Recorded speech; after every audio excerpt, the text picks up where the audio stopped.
الحمد لله نحمده ونستعينه ونستغفره ونؤمن به ونتوكل عليه ونعوذ بالله من شرور أنفسنا ومن سيئات أعمالنا من يهده الله فلا مضل له ومن يضلله فلا هادي له وأشهد أن لا إله إلا الله وحده لا شريك له وأشهد أن سيدنا وسندنا ونبينا ومولانا محمدا عبده ورسوله صلى الله تعالى عليه وعلى آله وأصحابه وبارك وسلم تسليما كثيرا أما بعد فأعوذ بالله من الشيطان الرجيم بسم الله الرحمن الرحيم إذا زلزلت الأرض زلزالها وأخرجت الأرض أثقالها وقال الإنسان ما لها يومئذ تحدث أخبارها بأن ربك أوحى لها يومئذ يصدر الناس أشتاتا ليروا أعمالهم فمن يعمل مثقال ذرة خيرا يره ومن يعمل مثقال ذرة شرا يره آمنت بالله صدق الله مولانا العظيم وصدق رسوله النبي الكريم ونحن على ذلك من الشاهدين والشاكرين والحمد لله رب العالمين. بزرگان محترم اور برادران عزیز، یہ سورہ زلزال ہے جس کی میں نے ابھی آپ کے سامنے تلاوت کی ہے، اور اس میں اللہ تبارک و تعالی نے قیامت اور آخرت کے کچھ احوال بیان فرمائے ہیں۔ پہلے اس کا ترجمہ عرض کرتا ہوں، اس کے بعد اللہ تعالی کی توفیق سے اس کی کچھ تشریح انشاءاللہ عرض کروں گا۔ فرمایا کہ اذا زلزلت الارض زلزالها، وہ وقت یاد کرو جب زمین کو اس کے بھونچال سے جھنجھوڑ دیا جائے گا۔ وَأَخْرَجَتِ الْأَرْضُ أَثْقَالَهَا، اور زمین اپنے سارے بوجھ باہر نکال دے گی۔ وَقَالَ الْإِنسَانُ مَا لَهَا، اور انسان یہ منظر دیکھ کر کہے گا کہ اس زمین کو کیا ہو گیا۔ یومئذ تحدث اخبارها، اس دن یہ زمین اپنی ساری خبروں کے بارے میں، سارے واقعات کے بارے میں بول دے گی۔ بِأَنَّ رَبَّكَ أَوْحَى لَهَا، کیونکہ اللہ تبارک و تعالی نے اس کو اسی بات کا حکم دیا ہوگا۔ یومئذ یصدر الناس اشتاتا، اس دن لوگ واپس جائیں گے مختلف ٹولیوں میں، تاکہ لیروا اعمالہم، تاکہ ان کو ان کے اعمال دکھا دیے جائیں۔ فمن یعمل مثقال ذرۃ خیرا یرہ، تو جس شخص نے کوئی ذرے کے برابر کوئی نیکی کی ہوگی وہ بھی اس کو دیکھ لے گا۔ ومن یعمل مثقال ذرۃ شرا یرہ، اور جس شخص نے کہ ذرے کے برابر کوئی برائی کی ہوگی وہ بھی اس کو دیکھ لے گا۔ یہ ہے اس سورۃ مبارکہ کا ترجمہ۔ یہ وقت جس کا ذکر قرآن کریم نے فرمایا وہ یہ کہ اذا زلزلت الارض زلزالها، جب زمین کو اس کے بھونچال سے جھنجھوڑ دیا جائے گا، یعنی زمین لرز اٹھے گی، اس میں زلزلہ آ جائے گا۔ حدیث کی روایتوں سے معلوم ہوتا ہے کہ قیامت میں دو قسم کے زلزلے ہوں گے۔ ایک زلزلہ تو پہلے سور کے وقت ہوگا، یعنی قیامت کا دن جس میں ساری چیزوں کو فنا کر دیا جائے گا، وہ پہلے سور کے وقت ہوگی۔ حضرت اسرافیل علیہ السلام سور پھونکیں گے اور اس سور کی آواز رفتہ رفتہ رفتہ رفتہ بڑھتی چلی جائے گی۔ شروع میں دھیمی آواز ہوگی، پھر آگے بڑھتی چلی جائے گی، اور وہ سور کی آواز رفتہ رفتہ اتنی بڑھ جائے گی کہ اس کے نتیجے میں جتنے انسان، جانور، جنات موجود ہیں وہ سارے کے سارے مر جائیں گے، فنا ہو جائیں گے۔ اس وقت زمین میں ایک زلزلہ آئے گا، اور اس زلزلے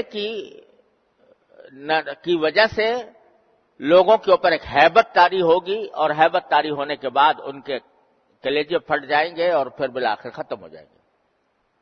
یہ قیامت کے دن جس میں دنیا کی ساری زندگی کا اختتام ہونا ہے، یہ ایک زلزلہ اس وقت ہوگا۔ اس کے بعد جب سارے لوگ مر گئے، کوئی زمین پر باقی زندہ نہ بچا، نہ انسان، نہ جانور، نہ جنات میں سے کوئی، یہاں تک کہ بعض روایات سے معلوم ہوتا ہے کہ جو فرشتے ہیں ان کے اوپر بھی ایک موت طاری ہو جائے گی، اور سوائے اللہ جل جلالہ کے کائنات میں کوئی نہیں ہوگا۔ ایک وقت اس طرح گزرے گا، اس کے بعد پھر اللہ تبارک و تعالی کی جب مشیت ہوگی تو دوسری زندگی کا عالم شروع ہوگا، اور اس کے شروع کرنے کے لیے سب سے پہلے فرشتوں کو دوبارہ وجود میں لایا جائے گا، اور اس وقت حضرت اسرافیل علیہ السلام دوسرا سور پھونکیں گے۔ وہ دوسرا سور مردوں کو زندہ کرنے کے لیے ہوگا۔ اللہ تبارک و تعالی کی قدرت میں ہے کہ مردے کو زندہ کر دیں، تو جتنے مردے مر چکے تھے ان کو پھر دوبارہ زندہ کیا جائے گا نفخہ سور کے ذریعے، نفخہ ثانیہ کے ذریعے حضرت اسرافیل علیہ السلام۔ اس سور کی آواز سے مردے زندہ ہوں گے۔ یہ جو بیان آ رہا ہے زلزلے کا، وہ یہ دوسرے سور کے بعد کا ہے، یعنی اذا زلزلت الارض زلزالہا، جب زمین کو بھونچال سے جھنجھوڑ دیا جائے گا، یعنی دوسرا زلزلہ آئے گا۔ اور اس دوسرے زلزلے کا عالم یہ ہوگا کہ لوگ قبروں سے نکل رہے ہوں گے، اور اس وقت میں زمین پہ ایک زلزلہ محسوس ہوگا، اور اس زلزلے کے نتیجے میں قرآن کریم نے فرمایا کہ زمین اپنے سارے بوجھ باہر نکال دے گی۔ کیا معنی؟ کہ زمین کے اندر جتنے مردے دفن ہیں وہ سب باہر آ جائیں گے، زندہ ہو کر باہر نکل آئیں گے۔ اور اسی کے ساتھ احادیث میں یہ بھی بیان فرمایا گیا کہ زمین کے اندر جتنے خزانے دفن ہیں، جتنا مال و دولت زمین میں ہے، یہ زمین کے اندر اور جتنی اشیاء انسان کے فائدے کی ہیں، وہ بھی ساری کی ساری اس زلزلے کے نتیجے میں زمین اس طرح الٹ پلٹ ہوگی کہ سارے زمین کے اندر دفن شدہ خزانے باہر اگل دے گی۔ اور یہ اللہ تبارک و تعالی کی حکمت کا ایک مظاہرہ ہوگا کہ جتنے مال و دولت زمین کے اندر دفن تھے، اور زمین میں آپ جانتے ہیں کہ مال و دولت صرف سونا چاندی ہی نہیں، سونا چاندی بھی ہوتی ہے، اور جتنے معدنیات ہیں جن کے پیچھے انسان بے شمار توانائیاں صرف کرتا ہے، تانبا ہے، پیتل ہے، کوئلہ ہے، اور جتنی معدنیات ہیں، منرلز جن کو کہا جاتا ہے، وہ سارے کے سارے خزانے باہر زمین اگل دے گی۔ علماء کرام نے فرمایا کہ اس کو باہر اگلوانے کا ایک منشا یہ ہوگا کہ انسان دیکھ لے کہ یہ ہے وہ مال و دولت جس کی خاطر میں نے دنیا کے اندر دوڑ دھوپ کی تھی، جس مال و دولت کی خاطر میں نے دوسروں کے حقوق پامال کیے تھے، جس مال و دولت کی خاطر میں نے حلال و حرام ایک کیا تھا، اور جس کی خاطر میں دن رات کھپا ہوا تھا، وہ اب یہ اس طرح سامنے آ گیا ہے کہ اب اس سے میں کوئی فائدہ نہیں اٹھا سکتا۔ اور ایک صحیح مسلم کی حدیث ہے جس میں نبی کریم سرور عالم صلی اللہ علیہ وسلم نے ارشاد فرمایا کہ جب زمین اپنے خزانے اگل دے گی اور لوگ دوبارہ زندہ ہو کر میدان حشر کا نظارہ دیکھیں گے اور یہ دیکھیں گے کہ ہم جس زندگی کو اپنا سب کچھ سمجھے ہوئے تھے وہ تو ختم ہو گئی، اور اب نئی زندگی آ رہی ہے، اور اس نئی زندگی کے اندر ہمیں اپنے اعمال کے حساب سے بدلہ دیا جائے گا، اور یہاں سونا چاندی کچھ کام نہیں آئے گا، تو اس وقت میں وہ مال و دولت کے خزانے اور مال و دولت کے ڈھیر جو سامنے لگے ہوئے ہیں ان کو دیکھ کر وہ انسان جس نے دوسروں کے حقوق غصب کیے تھے، جس نے دوسروں کی زمینیں غصب کی تھیں، دوسروں کا مال چرایا تھا یا مال غصب کیا تھا، وہ یہ دیکھ کر کہے گا کہ یہ ہے وہ مال جس کی خاطر میں نے جھگڑے کیے تھے، جس کی خاطر میں نے گناہوں کا ارتکاب کیا تھا، جس کی خاطر میں نے دوسروں کے حقوق پامال کیے تھے، جس کی خاطر میں نے قطع رحمی کی تھی، یہ ہے وہ مال جو آج کسی کام کا نہیں۔ اور اس وقت میں یہ حقیقت واضح ہوگی کہ جتنا مال و دولت ہے یہ دنیا کے اندر، یہ حقیقت میں ایسی چیز نہیں ہے کہ جس کے لیے انسان اپنی ساری توانائیاں صرف کر کے حلال و حرام ایک کر کے جائز اور ناجائز کو کی تمیز مٹا کر آدمی اس کو حاصل کرنے کی کوشش کرے۔ یہ سونا ہو یا چاندی ہو، یا اب سونا چاندی کے سکے نہیں رہے تو نوٹ آ گئے ہیں، ان کو دیکھو کہ یہ اپنی ذات میں انسان کو کوئی فائدہ پہنچانے والی چیز نہیں ہے۔ اگر فرض کرو کہ ایک آدمی جنگل میں ہے اور اس جنگل کے اندر نہ کوئی دکان ہے، نہ کوئی بازار ہے، نہ کچھ ہے، اور جیب میں اس کے نوٹ بھرے ہوئے ہیں اور بھوک لگی ہوئی ہے اور کھانا چاہتا ہے، تو ان نوٹوں کو کھا کر اپنی بھوک نہیں مٹا سکتا۔ یا اگر سونا چاندی بھرا ہوا ہے جیب کے اندر تو اس سونا چاندی کو کھا کر اپنی بھوک میں نہیں مٹا سکتا۔ یہ بذات خود کوئی فائدہ پہنچانے والی چیز نہیں ہے۔ اس کے ذریعے اللہ تعالیٰ نے ایک ذریعہ بنا دیا ہے کہ اس کے ذریعے کوئی چیز خرید لی جاتی ہے اور اس کو سے انسان اپنی حاجتیں پوری کرتا ہے۔ اسی لیے حضرت امام حسن بصری رحمۃ اللہ علیہ جو بڑے درجے کے تابعین میں سے ہیں، اولیاء کرام میں سے بھی ہیں، محدثین میں سے بھی ہیں، فقہا میں سے بھی ہیں، وہ ایک بڑا خوبصورت جملہ ارشاد فرمایا کرتے تھے کہ یہ جو سونے چاندی کے سکے ہیں، یا اب تو سونے چاندی کے سکے نہیں رہے، ویسے ہی کاغذ کے سکے آ گئے ہیں، ان کے بارے میں فرمایا کہ درہم اور دینار، درہم چاندی کا سکہ ہوتا تھا، دینار سونے کا سکہ ہوتا تھا۔ یہ فرماتے ہیں کہ تمہارے ایسے ساتھی ہیں کہ جب تک تمہیں چھوڑ کر نہ چلے جائیں اس وقت تک تمہیں کوئی فائدہ نہیں پہنچا سکتے۔ یعنی ساتھی تو وہ ہوتا ہے نا کہ ساتھ رہے تو ساتھ رہنے سے انسان کو فائدہ ہوتا ہے اس کو، لیکن یہ ایسا ساتھی ہے کہ اس وقت تک تمہیں فائدہ نہیں پہنچا سکتا جب تک تمہیں چھوڑ کر نہ چلا جائے، کیونکہ جب تک تمہاری جیب میں ہے تو تمہارا کوئی فائدہ اس سے حاصل نہیں ہو سکتا، نہ تم اسے کھا سکتے ہو، نہ اس کو پہن سکتے ہو، نہ اس کو اپنا مکان بنا سکتے ہو، نہ کچھ کر سکتے ہو۔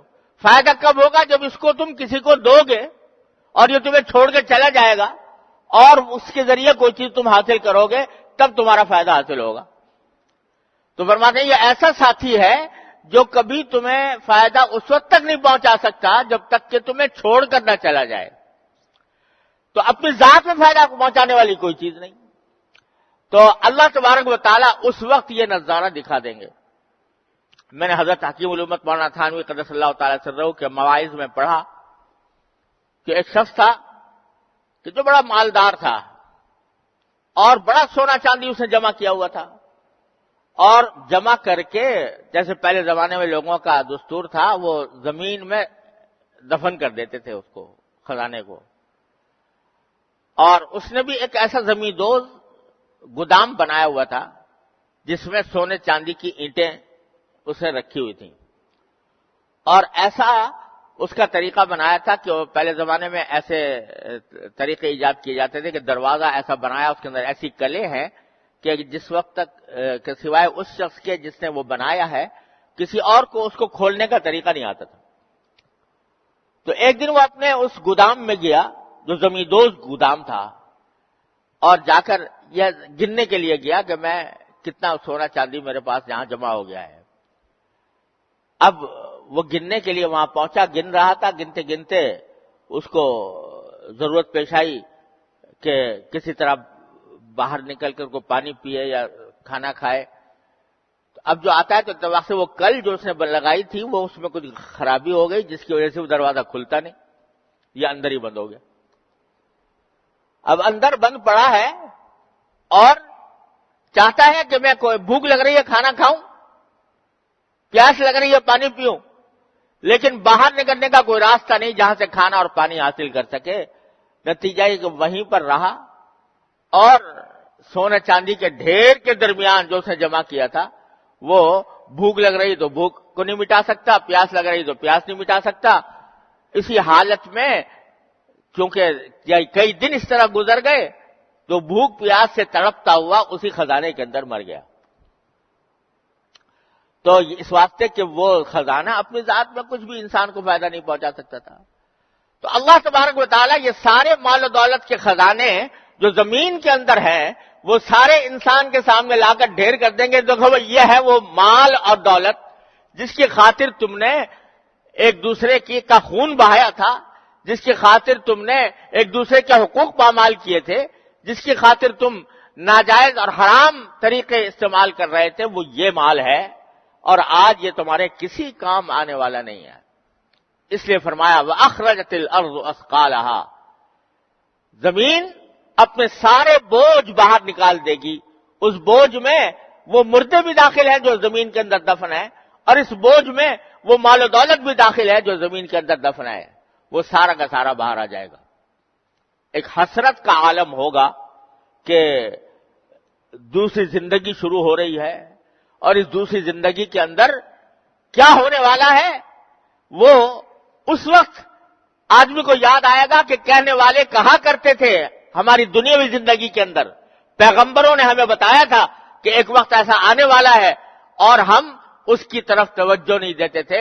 آج ہماری وہ زندگی شروع ہو رہی ہے، اور یہ مال و دولت اور یہ مال و دولت کے خزانے ہمارے لیے کسی کام کے نہیں ہیں. پھر فرماتا ہے باری تعالیٰ کہ یومئذ تحدث اخبارها، اس دن زمین جو ہے وہ اپنی ساری خبریں لوگوں کو سنا دے گی. کیا مطلب ہے اس کا؟ زمین ساری خبریں سنا دے گی. اس کی تفصیل نبی کریم صلی اللہ علیہ وسلم نے بیان فرمائی کہ زمین بولنے لگے گی.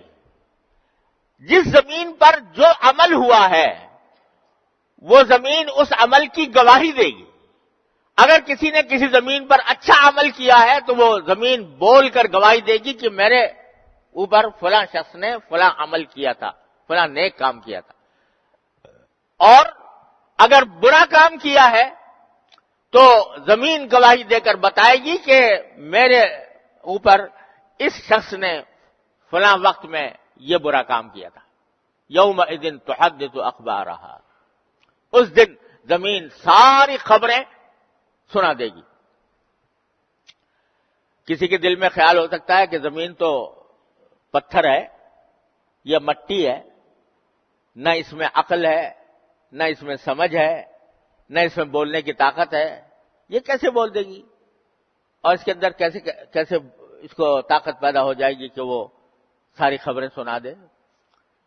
تو خوب سمجھ لیجئے کہ اللہ تبارک و تعالیٰ کی پیدا کی ہوئی ساری چیزیں ہیں.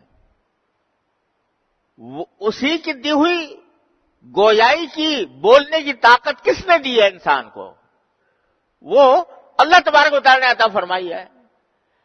وہ اگر چاہیں تو اس زبان کے لوتھڑے میں گویائی اور بولنے کی طاقت پیدا فرما دیں، اور وہ اگر چاہیں تو پتھر میں وہ صلاحیت پیدا فرما دیں، وہ طاقت عطا فرما دیں. تو پتھر کے اندر اللہ تبارک و تعالیٰ طاقت عطا فرما دیتے ہیں. مجھے یاد آیا کہ حضرت حکیم الامت مولانا تھانوی قدس اللہ تعالیٰ سرہ ایک مرتبہ سفر کر رہے تھے. تو سفر کے دوران ایک صاحب تھے، انہوں نے پوچھا حضرت سے کہ حضرت یہ قرآن کریم میں آیا ہے کہ قیامت میں انسان کے اعضاء گواہی دیں گے، ہاتھ بھی بولے گا، پاؤں بھی بولیں گے. تو میری سمجھ میں نہیں آتا کہ ہاتھ بغیر زبان کے کیسے بولیں گے؟ ہاتھوں میں تو کوئی زبان نہیں ہے، وہ کیسے بولیں گے؟ ہاتھ زبان کے بغیر ہاتھ کیسے بولیں گے؟ تو حضرت نے جواب نے فرمایا کہ یہ زبان بغیر زبان کے کیسے بولتی ہے؟ یہ زبان بغیر زبان کے کیسے بولتی ہے؟ یعنی اگر ہر چیز کے بولنے کے لیے زبان ہی ضروری ہے تو زبان بھی تو گوشت کا ایک لوتھڑا ہی ہے نا. یہ بغیر زبان کے کیسے بول رہی ہے؟ مطلب یہ تھا کہ اللہ تبارک و تعالیٰ ہی نے تو اس زبان کے اندر یہ طاقت پیدا فرمائی ہے کہ وہ بولے، جب چاہے سلب کر لیتے ہیں. چنانچہ بہت سے لوگ ہوتے ہیں کہ زبان ہے مگر گویا کی طاقت نہیں ہے، بولنے کی طاقت نہیں ہے. تو وہ اگر چاہیں تو زبان کے اندر جب یہ صلاحیت پیدا فرما دی ہے تو وہ چاہے تو ہاتھ میں پیدا فرما دے، وہ چاہے تو پاؤں میں پیدا فرما دے، اور ہاتھ اور پاؤں تو چھوڑ دو، پتھر میں پیدا فرما دے، پتھر بھی بول اٹھے. یہ جو حضرت کتنے واقعات ہیں کہ جن میں بچے کو اللہ تعالیٰ نے زبان میں گویائی عطا فرما دی. حضرت عیسیٰ علیہ السلام کے بارے میں قرآن نے فرمایا کہ پیدا ہوتے ہی انہوں نے یہ کہا کہ سلام علیہ یوم ولدت و یوم اموت و یوم ابعث حیا. یہ الفاظ پیدا ہوتے ہی بچے کی زبان سے اللہ تعالیٰ نے کہلوا دیے. اس میں کیا پریشانی ہے کہ اللہ تبارک و تعالیٰ جو بڑے انسان کو طاقت کی گویائی کی طاقت عطا فرما سکتا ہے، بولنے کی طاقت عطا فرما سکتا ہے، وہ چھوٹے بچے کو بھی دے سکتا ہے. تو جب چھوٹے بچے کو دے سکتا ہے، انسان کو دے سکتا ہے، پتھر کو بھی دے سکتا ہے. تو زمین کے اندر یہ قوت گویائی پیدا کر دی جائے گی. اور یہی وجہ ہے کہ فرمایا گیا کہ زمین جو ہے در حقیقت انسانوں کی گواہ ہے. جو عمل بھی تم کسی زمین پر کر رہے ہو وہ زمین تمہاری گواہ بن رہی ہے آخرت کے اندر. یہ نہ سمجھو کہ میں ایک ایسی زمین پر، ایسی جگہ پر کر رہا ہوں جہاں مجھے کوئی دیکھنے والا نہیں. اللہ تعالیٰ تو خیر دیکھ ہی رہے ہیں، لیکن جس زمین پر تم جو عمل کر رہے ہو اگرچہ تمہیں بظاہر دیکھنے والا کوئی نظر نہیں آ رہا مگر وہ زمین دیکھ رہی ہے، اور وہ زمین آخرت میں گواہی دے گی کہ میری پشت پر اس شخص نے فلاں گناہ کا ارتکاب کیا تھا. یومئذ تحدث اخبارہا، اس دن وہ سارے واقعات بیان کر دے گی وہ زمین. اب یہ بعض اوقات یہ بھی ذہن میں خیال پیدا ہوتا ہے کہ اربوں انسان، اربوں کھربوں جب سے سلسلہ چل رہا ہے اس وقت سے اربوں کھربوں انسان پیدا ہوئے اور قیامت تک پتہ نہیں ان کی تعداد کتنے ہزار کھرب تک پہنچ جائے گی. لیکن ان سب میں سے ہر ایک کے عمل کے بارے میں زمین گواہی کیسے دے گی؟ ایک زمین کا ٹکڑا ہے، یہ یہاں پر 1 گز کا ٹکڑا ہے، اس کے اوپر اس کروڑوں سال کے دوران کس شخص نے کیا کام کیا تھا، وہ کتنا بڑی داستان ہوگی اس کی، اور وہ کس طرح ہر ایک کو بتائے گی. یہ بھی ذہن میں خیال پیدا ہوتا ہے. لیکن خوب سمجھ لیجئے کہ اللہ تبارک و تعالی نے جو آخرت کا عالم بنایا ہے وہ دنیا کے عالم سے مختلف ہے. اسی لیے قرآن کریم میں فرمایا ان یوما عند ربک کالف سنۃ مما تعدون، تمہارے پروردگار کے نزدیک ایک دن جو ہے وہ 1000 سال کے برابر ہے. تو اس وقت کا جو عالم ہوگا اس کے اندر وقت کی کیفیت ہی بدل جائے گی، زمانے کی کیفیت ہی بدل جائے گی. بعض علماء کرام نے اس کی تفسیر یوں کی ہے کہ وقت ہر چیز میں جو دنیا کی عام چیزیں ہیں ان میں ایک لمبائی ہوتی ہے، ایک چوڑائی ہوتی ہے. جیسے کوئی بھی آپ چیز اٹھا کے دیکھ لیں اس میں کوئی ایک لمبائی ہوگی، ایک چوڑائی ہوگی، ایک گہرائی ہوگی. تین چیزیں ہوتی ہیں. عام طور سے سمجھا جاتا ہے کہ وقت میں صرف لمبائی ہی لمبائی ہے، لیکن وہ فرماتے ہیں کہ اللہ تبارک و تعالیٰ کیا اس میں لمبائی بھی ہے چوڑائی بھی ہے. ہمیں جو نظر آ رہا ہے وہ لمبائی ہے، لیکن اس کے اندر چوڑائی بھی ہے، اور چوڑائی کے اندر بے شمار کام ایسے انجام پا جاتے ہیں مختصر وقت میں کہ جو عام حالات میں انسان کی سمجھ میں نہیں آتے. تو اللہ تبارک و تعالیٰ اس موقع پر زمین کو یہ طاقت عطا فرما دیں گے کہ وہ جو کچھ اس کے اوپر ریکارڈ ہوا ہے، جو عمل بھی ریکارڈ ہوا ہے، وہ سب اکٹھا اس کو دکھا دیا جائے گا، اور اس کو زمین بتا دے گی کہ میرے پشت کے اوپر فلاں شخص نے فلاں عمل کیا تھا. وہ اللہ تبارک و تعالیٰ اس کو گویائی کی قوت عطا فرما دیں گے. اسی لیے بزرگوں نے فرمایا کہ اگر کسی وقت کسی شخص سے کوئی گناہ سرزد ہو جائے تو جس زمین پر گناہ ہوا ہے اسی زمین پر توبہ بھی کر لے، تاکہ وہ زمین اگر گناہ کی گواہی دے تو ساتھ میں توبہ کی بھی گواہی دے. اسی لیے فرمایا بزرگوں نے کہ جس جگہ پر جو کبھی گناہ سرزد ہو جائے تو اس جگہ ہی پر جا کر توبہ کر لو، اللہ تبارک و تعالیٰ سے معافی مانگ لو. اللہ تعالیٰ کی رحمت ایسی ہے کہ کتنے بڑے سے بڑا گناہ ہو لیکن اگر سچے دل سے توبہ کر لی جائے تو اللہ تبارک و تعالیٰ اس کو معاف فرما دیتے ہیں. تو اس زمین کو تم نے گناہ کا گواہ بنایا تو ساتھ میں توبہ کا بھی گواہ بنا لو. اب وقت ختم ہو گیا ہے، انشاءاللہ اللہ تعالیٰ نے زندگی عطا فرمائی تو سورت کا باقی ماندہ حصہ تفصیل کے ساتھ اگلے جمعہ میں عرض کروں گا. وآخر دعوانا الحمدللہ رب العالمین.